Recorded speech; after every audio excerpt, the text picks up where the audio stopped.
ஒரு சூப்பரான ரசமலாய் ரெசிபி எப்படி செய்கிறதுன்றதை இந்த வீடியோவில் பார்க்கலாம். அதுக்கு முன்னாடி நம்ம சேனலை சப்ஸ்கிரைப் பண்ணிட்டு பாருங்கள். வாங்க வீடியோக்குள்ளே போகலாம்.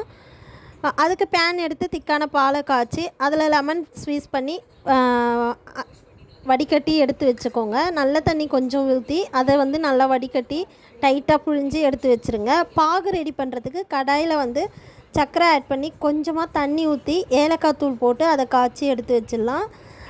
இந்த மலாயை நம்ம எடுத்து கையால் நல்லா பிசைஞ்சு எடுத்துக்கோங்க. ரவுண்டாக சின்ன சின்ன பாலாக எடுத்துக்கோங்க.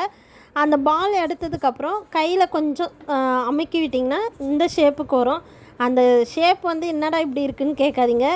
இது சரி கொஞ்சம் ஒரு டிஃப்ரெண்ட்டாக இருக்கிறமேன்ட்டு நானும் விட்டுட்டேன். கொஞ்சம் வெடிப்பு வந்துடுச்சு, அட்ஜஸ்ட் பண்ணிக்கோங்க.